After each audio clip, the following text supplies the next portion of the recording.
Chers amis, bonjour, bon dimanche à tous. Comme d'habitude, nous nous retrouvons dans cette émission Ta parole est vérité pour essayer de partager ensemble ces textes bibliques qui vont éclairer notre vie et j'espère que chacun d'entre nous peut à partir de ces émissions essayer de faire des efforts pour suivre davantage celui qu'on appelle Jésus. Alors, en ce dimanche, je vous rappelle, nous sommes le dimanche après Pâques. Après Pâques, donc on a eu d'abord tout le carême, un peu de pénitence, abstinence, de jeûne. On a célébré la grande fête chrétienne de la mort et de la résurrection de Christ à travers la vigile de Pâques et tous les événements de la semaine sainte, là, du Triduum pascal. Et ensuite, le dimanche qui suit le dimanche de Pâques, le deuxième dimanche de Pascal, c'est le dimanche qui est dédié à la miséricorde. Je vous rappelle, c'est Jean-Paul II, la sœur Faustine, qui a beaucoup réfléchi et pensé et eu révélation même sur la miséricorde. Et aujourd'hui, donc, l'Église nous demande et nous invite à célébrer ce dimanche qui est le dimanche de la miséricorde.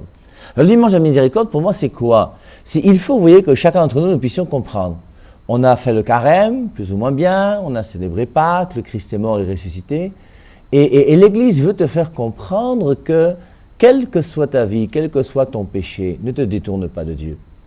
Et pour moi, la miséricorde, c'est comprendre que notre Dieu est un Dieu qui est bon, et tellement bon qu'il est prêt à pardonner à chacun d'entre nous, prêt à pardonner nos égarements, nos erreurs, nos fautes et nos péchés. Et à travers la fête de la miséricorde, nous devons comprendre que il ne faut pas que notre péché puisse nous séparer de Dieu. Moi, je vous dis que je suis persuadé que j'irai au ciel. Je pêche, je me confesse de temps en temps aussi. Et tout en péchant, je sais que mon péché ne peut pas me séparer de Dieu. Parce que quelque part, vous voyez, première conséquence du péché, c'est la séparation avec Dieu. Et dans le péché, il faut comprendre qu'il y a des péchés qui sont plus graves les uns que les autres, comme on l'a déjà vu. Et parmi ces péchés, il y a des péchés qui réellement, quand on persévère volontairement contre la grâce de Dieu et contre la volonté de Dieu, ça devient des péchés qui sont très graves. Je vous rappelle que dans la Bible, on parle d'un péché qu'on appelle le blasphème contre l'Esprit Saint. Marc chapitre 3, verset 29. Et on dit que celui qui a péché contre l'Esprit Saint ne sera jamais pardonné. Ensuite, il y a un péché qu'on appelle un péché mortel, un péché grave, un péché véniel. 1 Jean 5, 16. Il y a un péché qui conduit à la mort et un péché qui ne conduit pas à la mort. Mais aujourd'hui, vous voyez, ce qu'il faut comprendre, c'est quoi? C'est que nous devons comprendre que même si nous avons commis des péchés graves, à partir du moment où tu acceptes dans ton cœur de te détourner de ton égarement, de tes ténèbres, de tes fautes, de tes péchés, Dieu est toujours prêt à t'accueillir. Et il faut aujourd'hui qu'on puisse comprendre avec ce dimanche de la miséricorde qu'il n'y a aucun péché qui puisse t'empêcher de pouvoir retourner vers Dieu. Dès qu'un homme veut demander pardon à Dieu, Dieu lui pardonne. Le seul péché que Dieu ne peut pas pardonner, c'est quand toi, l'homme, tu ne veux pas reconnaître ton tort et ta faute. Et quand toi-même, tu ne reconnais pas ton tort et ta faute, et que le mal que tu fais, tu l'appelles bien, Dieu ne peut pas te pardonner. Mais sinon, si dans ta tête, tu reconnais, en conscience devant Dieu, que tu as posé des actes qui ne sont pas bons, si tu demandes pardon à Dieu, Dieu ne peut pas faire autre chose que te les pardonner. Et donc, c'est important aujourd'hui de réfléchir à cette miséricorde et comprendre que la miséricorde de Dieu, c'est Dieu qui veut nous faire comprendre qu'il est plus fort que toute la haine qu'on peut avoir dans nos cœurs, toutes les jalousies, toutes les rancunes. Tout cela doit disparaître dans l'amour de Dieu. Et Dieu est prêt à faire disparaître toutes ces haines qu'on a dans notre cœur. Et c'est son désir à lui. Et la miséricorde de Dieu, c'est l'amour de Dieu qui est tellement fort qu'il veut supplier l'homme pour que l'homme puisse lui dire que oui, Seigneur Jésus, je reconnais que j'ai eu tort. Il y a certainement des gens parmi vous qui m'écoutent aujourd'hui qui sont du côté de Satan. Je vous rappelle que j'ai connu une famille dans laquelle un père de famille déviergeait toutes ses filles à l'âge de 14 ans. Il est clair que cet homme qui agit de cette manière est un homme qui a fait un pacte avec le diable. Je vous rappelle Jacques chapitre 2, versets 14 à 19. Tu as la foi, où sont tes œuvres? La foi sans les œuvres est morte. Et nous qui mettons notre foi en Dieu, nous devons poser des actes qui sont conformes à cette parole de Dieu. Et quelqu'un qui met sa foi dans le diable doit poser des actes qui sont conformes à ce que le diable demande. Et c'est pour ça que vous verrez sur terre des gens qui sont normalement équilibrés, qui vont commencer à poser des actes débiles. Des gens qui vont se retrouver dans les cimetières à 2 heures du matin. Des gens qui vont sexer avec des fous ou des folles dans les quartiers. Des gens qui vont dévierger leurs filles. Et il est clair que même toi, mon frère, qui as fait un pacte diabolique ou satanique, même toi, si tu es sorcier et que tu cherches le mal de tout le monde, aujourd'hui, entends Dieu qui te parle dans ton cœur et qui te dit, si tu veux ma miséricorde, je te la donne. Et chacun d'entre nous, nous pouvons nous convertir. La seule personne qui veut te faire croire que tu es foutu, c'est le diable. Et ce n'est pas le diable qui doit avoir le dernier mot dans notre vie. C'est Dieu et Dieu seul. Et c'est Dieu qui veut te faire comprendre aujourd'hui. Oui, je suis mort. C'était la semaine dernière. Pâques, je suis même ressuscité. Je suis vivant. Mais je suis vivant pour une chose bien précise. C'est pour que je puisse venir agir dans ton cœur et dans ta vie. Quand je suis mort sur la croix, c'est par amour pour toi, petit frère. Et en mourant sur la croix par amour pour toi, c'est pour te dire que le salut t'est proposé. Et quels que soient tes égarements, quelles que soient tes erreurs, quelles que soient tes fautes, que tu aies avorté 5 fois, 100 fois, 1000 fois, que tu aies posé des actes complètement stupides et débiles, que tu aies fait des actes sataniques et des pactes diaboliques, Dieu te dit aujourd'hui, mon frère, la miséricorde de Dieu est plus forte que tout. Et cette miséricorde de Dieu, elle est pour toi. Et il faut qu'on puisse comprendre ça aujourd'hui. Et aujourd'hui, c'est l'Église qui veut nous faire comprendre que cet amour de Dieu est un amour de Dieu qui est réel, qui est vrai et qui est pour chacun d'entre nous. Et nous devons croire en cette miséricorde de Dieu et croire que, quelles que soient mes erreurs, mes égarements, Dieu ne peut jamais me lâcher et Dieu ne me lâchera jamais. Donc c'est important pour chacun d'entre nous aujourd'hui de comprendre cette miséricorde de Dieu. Vous avez dans l'évangile de Luc au chapitre 15, 3 paraboles de la miséricorde. Et sur ces 3 paraboles de la miséricorde, je vais avec vous ce matin en voir une, c'est la parabole du fils prodigue. Et je crois que tout le monde connaît bien cette parabole, tirée de Luc chapitre 15 à partir du verset 11. Vous connaissez ce fils qui va demander sa part d'héritage à son père et qui va partir vivre dans la débauche. Je vous lis Luc chapitre 15, verset 11. Il dit encore, un homme avait 2 fils. Le plus jeune dit à son père, « Mon père, donne-moi la part de la fortune qui doit me revenir. » Et le père leur partagea son bien. Peu de jours après, le plus jeune fils rassembla tout ce qu'il avait et partit pour un pays lointain, où il dissipa sa fortune en vivant dans la débauche.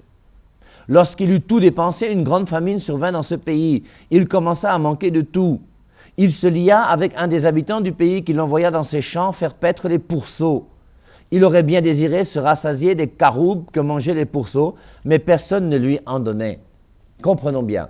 On a ce jeune garçon qui va aller voir son père et qui dit à son père, « Donne-moi ma part d'héritage. » Si j'avais un fils et que mon fils venait me voir, moi, pour me dire, « Papa, donne-moi ma part d'héritage, je fous mon camp, je me tire. » J'allais te gifler là, aller-retour, et te dire que, va d'abord dans ta chambre, on va se voir demain. Rien à manger pour toi aujourd'hui. Je te corrige bien.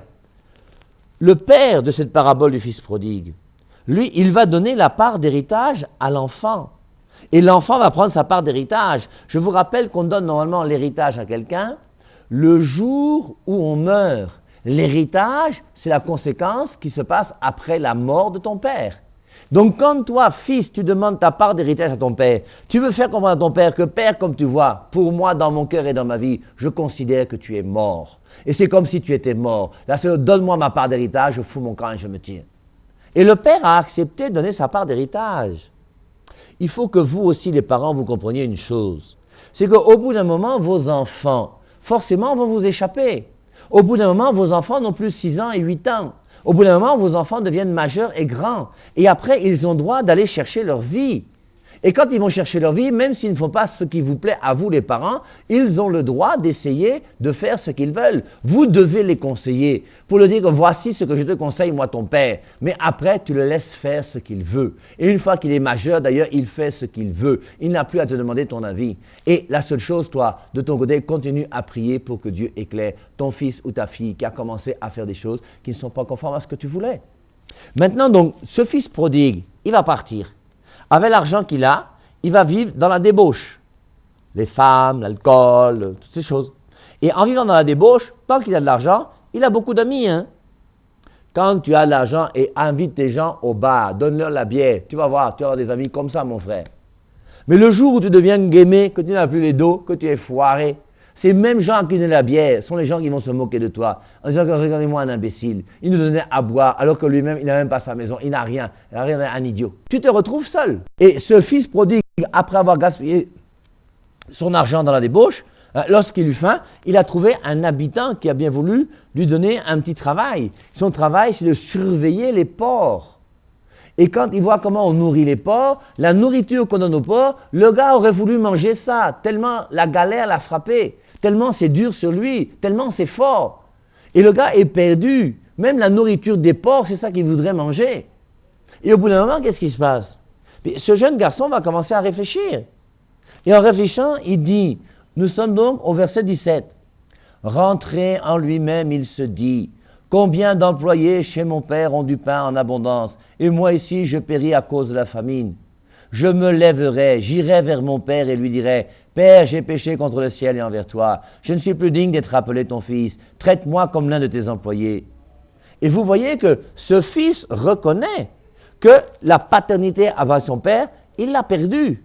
Mais il va retourner chez son père. Mais il ne va pas aller voir son père comme père. Il va voir son père comme étant un homme qui a des employés et il va demander à son père de le considérer comme un employé. Parce que maintenant qu'il sera employé par son père, comme son père est gentil et généreux, il aura au moins un salaire avec lequel il pourra vivre. Et il reconnaît lui-même que sa relation avec son père n'est plus une vraie relation. Et quand il se met en marche, il faut quand même comprendre qu'il se met en marche parce que le gars a faim, il veut manger, c'est le pain qu'il cherche. Et donc il sait que la famine l'a frappé. Et il va arriver donc chez son père. Le père qui sait que son fils est parti depuis des années. Le père, chaque jour, doit attendre la venue de son fils. Quand il ouvre la porte de la véranda, le matin, il regarde si sur la véranda, son fils n'est pas venu pour dormir. Et chaque fois qu'il ouvre la porte, il voit la véranda. Et à la véranda, il voit qu'il n'y a personne. Et il est là et son cœur de père est triste. Dans la journée, de temps en temps même, il doit regarder à l'horizon pour voir est-ce que mon fils va arriver. Il vaut mieux avoir un fils qui est mort et qu'on a enterré que d'avoir un fils perdu sans savoir ce qu'il vit et ce qu'il fait. Et son fils a été perdu. Et c'est lui, le père, qui au loin va reconnaître la silhouette de son fils qui arrive. Et c'est le père qui va se mettre à courir vers son fils. Le vieux pater, il va courir, il reconnaît son fils. Et c'est très joli, non? Je ne suis plus digne d'être appelé ton fils. Il se leva et alla vers son père. Comme il était encore loin, son père le vit et fut touché de compassion. Il courut se jeter à son cou et l'embrassa. C'est le père qui court, se jeter au cou de son fils et qui embrasse son fils. Le fils lui dit, « Père, j'ai péché contre le ciel et envers toi. Je ne suis plus digne d'être appelé ton fils. » Mais le père dit à ses serviteurs, « Apportez vite la plus belle robe et mettez-la lui. Mettez-lui une bague au doigt et des sandales pour ses pieds. Amenez le veau gras et tuez-le. Mangeons et réjouissons-nous, car mon fils que voici était mort et il est revenu à la vie. Il était perdu et il est retrouvé. » Et donc le père ne va même pas laisser le fils s'exprimer. « Père, je ne suis pas digne d'être appelé ton fils. » Après il dit « Tais-toi, tu es mon fils, viens. » Et on tue le veau gras et on fait la fête. Et cette parabole du fils prodigue veut nous faire comprendre que chacun d'entre nous, mes amis, acceptons de pouvoir entrer en nous-mêmes. Nous vivons depuis combien d'années? Je suis né en 1961. J'ai 52 ans, bientôt 53. Combien de temps il me reste à vivre sur terre? Je n'en sais rien. Mais ce que je sais, c'est qu'un jour, je vais mourir. Et le jour où je vais mourir, j'irai voir Dieu. Et quelle que soit la vie que j'ai menée, il est bon de temps en temps de faire un examen de conscience. Au début du carême, l'Église nous propose le mercredi des cendres. Elle dit « Poussière, tu retourneras à la poussière. » Et on met des cendres sur ton front pour te rappeler qu'un jour tu vas mourir et tu seras jugé par Dieu. Et aujourd'hui, dans ma vie, objectivement, est-ce que devant Dieu, ma vie est une vie qui est belle? L'important, mon frère, ce n'est pas ton compte en banque, ce n'est pas ta voiture, ce n'est pas les vacances que tu fais en Europe et l'avion que tu prends. Tout ça, c'est du boucan. Et l'important, c'est que si tu prends l'avion, si tu as de l'argent, que ton argent soit un argent qui soit gagné d'une manière honnête et propre. Sinon, c'est que tu es un voleur, mon frère. Que dans ta vie affective, sentimentale, tu puisses avoir une vie conforme à ce que Dieu veut pour toi. Et chacun d'entre nous, il est bon de pouvoir rentrer en nous-mêmes comme ce fils prodigue. Il vit une situation qui est difficile et il reconnaît, il s'arrête, il réfléchit, il regarde où il en est. Et chacun d'entre nous, faisons de temps en temps un examen de conscience pour regarder où nous en sommes par rapport à Dieu. Et en regardant où nous en sommes par rapport à Dieu, que nous soyons capables objectivement de reconnaître ce qui est bien et rendons grâce à Dieu, et ce qui est mal et demandons pardon. Le fils prodigue a eu le courage de pouvoir revenir vers son père. Il sait qu'il a trahi son père. Je ne suis plus digne d'être appelé ton fils. Je me lèverai et j'irai vers mon père. Et chacun d'entre nous, n'hésitons pas à pouvoir nous lever. On quitte la situation de péché dans laquelle on est. On se lève pour une vie nouvelle et on ira vers Dieu. Je vous rappelle que chez nous, les catholiques, il y a un sacrement qu'on appelle le sacrement de la confession. Et que l'Église nous demande de nous confesser au moins une fois par an à Pâques. Au moins une fois par an à Pâques. Parce qu'au moment de Pâques, je ne peux pas célébrer la mort et la résurrection du Christ, le chemin de croix, tout ce que le Christ a vécu, sans dans ma vie m'interroger pour savoir où j'en suis.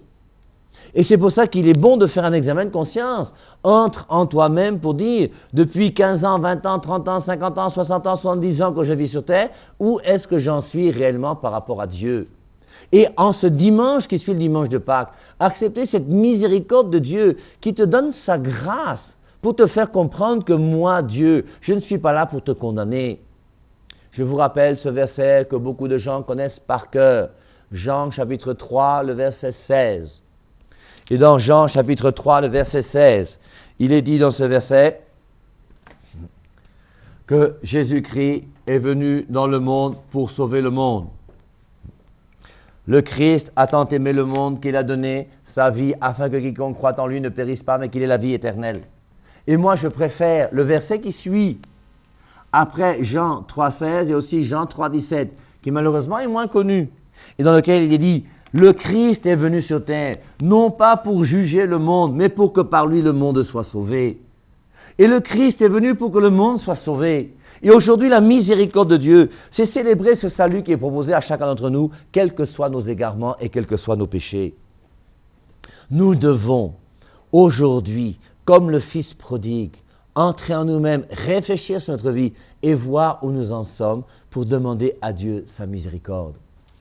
Aujourd'hui, il faut que chacun d'entre nous, nous puissions comprendre que nous n'avons pas le droit de garder dans notre cœur quelque chose qui est contraire à l'amour.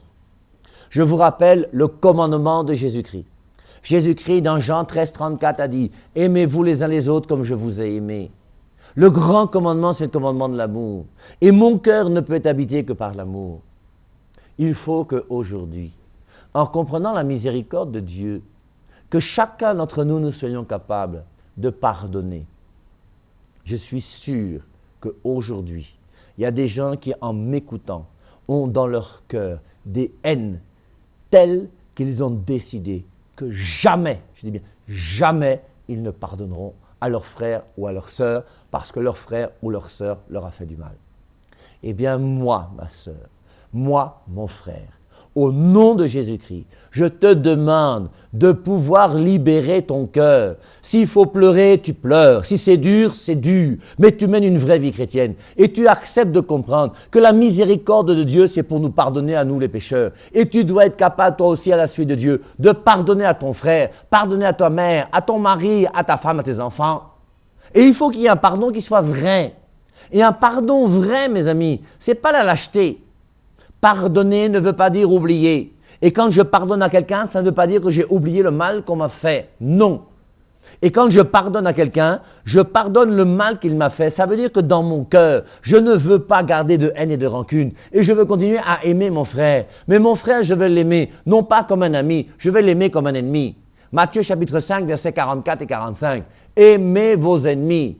Et qu'on n'aime pas un ennemi comme on aime un ami. Un ami, quand on l'aime, on va le voir. On boit la bière ensemble, on cause, on joue, on mange, on se balade.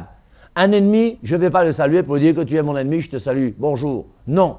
Et un ennemi, je l'aime comme un ennemi. Ça veut dire il trace sa route, tu traces la tienne. Vous voyez le moins souvent possible et tout va mieux. Et quand j'ai un ennemi, la seule chose, c'est que cet ennemi qui m'a fait du mal et qui est devenu mon ennemi parce qu'il peut encore peut-être vouloir du mal et me faire du mal, moi, je n'ai pas le droit de vouloir lui faire du mal. Il faut toujours répondre au mal par le bien. Et le chrétien doit répondre au mal par le bien. Et tu dois être capable de pardonner même à cette personne qui t'a fait beaucoup de mal. Et en pardonnant, ça ne veut pas dire que tu deviens son ami et que tu fais comme si de rien n'était. Non, jamais. Le pardon, il faut que ce soit un pardon vrai. Si j'ai ma cuisinière qui me vole, une fois qu'elle m'a volé, demande d'explication. Ça ne va pas, je te chasse. Comme toujours, quand on a affaire à un prêtre, pour l'amour de Dieu, mon père, mes enfants vont faire comment? Si je te garde, comme je sais que tu es voleuse, à partir d'aujourd'hui, dans la cuisine, je mets tout sous clé. Tu n'auras aucune clé. Je ne t'envoie plus jamais avec l'argent du marché parce que je sais que tu vas me voler. Et le jour où il faut préparer, je te mets les 2 œufs que tu dois préparer avec le cube magie et les 3 grammes de sel. Et terminé. Et je te considère comme une voleuse. Je te garde à la maison, mais je ne te permettrai plus de voler. Je fais tout pour pouvoir t'éduquer. Et quand je pardonne à quelqu'un, ça ne veut pas dire que je fais comme si de rien n'était. Si tu as une de tes meilleures amies à qui tu livres un secret, ce secret, elle le livre au marché Mokolo et quand tu passes, tout Mokolo connaît ton secret. Tu fais comment? Bien, il est clair que cette personne, quand elle va venir te demander pardon, ma soeur, je m'excuse, vraiment je ne savais pas, je regrette d'avoir fait ce que j'ai fait. Pas de problème, je te pardonne. Mais en te pardonnant, sache une chose, c'est que dans mon cœur, je ne te donnerai plus jamais aucun secret de ma vie, que les choses soient claires. Pardonner ne veut pas dire être bête et idiot. Pardonner veut dire être intelligent et aider la personne qui t'a fait du mal à pouvoir se convertir si elle veut se convertir. Et tu dois aider ceux qui se sont mal comportés à bien se comporter s'ils le veulent. S'ils ne veulent pas, toi, la seule chose que tu as fait, c'est garder dans ton cœur l'amour pour le prochain. Et garder l'amour pour le prochain, ça ne veut pas dire boire sa bière avec lui puisque on a des difficultés, on ne s'aime pas, ça c'est clair. On s'aime comme des ennemis. Mais le jour où cette personne qui est ton ennemi a besoin de ton aide, tu lui donnes ton aide. Si un jour tu vois un grumier qui veut écraser ton ennemi, dis-lui quand même qu'il y a un grumier qui arrive, ne te laisse pas écraser. Et c'est ça que Dieu nous demande. Dieu demande que dans notre cœur, à chacun d'entre nous, aujourd'hui, en fêtant ce dimanche de la miséricorde, que nous puissions comprendre la miséricorde et l'amour de Dieu pour nous. Et cet amour de Dieu qui fait que, quelles que soient mes erreurs, mes égarements, mon péché, je dois être capable de demander pardon à Dieu et de lui offrir tout ce que j'ai fait de mal dans mon cœur. Et je sais qu'il va me pardonner. Et nous devons être capables de faire la même chose envers nos frères. Et il faut que chacun d'entre nous, nous soyons capables de pardonner à ceux et celles qui sont autour de nous. Il ne faut pas qu'aujourd'hui, après avoir célébré le dimanche de Pâques, avec la mort et la résurrection de Christ, que nous puissions avoir un cœur qui soit un cœur non conforme à ce que Dieu veut. Notre cœur a été créé pour l'amour. Notre cœur a été créé pour aimer. Et notre bonheur, mes amis, c'est d'aimer. Et nous devons aimer. Aimer autant que faire se peut, aimer le plus possible et que notre cœur soit un cœur rempli d'amour. Mon frère, ma sœur, aujourd'hui, acceptons l'amour de Dieu et son pardon et acceptons nous aussi comme chrétiens de pardonner à tous ceux qui nous ont fait du mal. Bon dimanche et à dimanche prochain. Bye bye.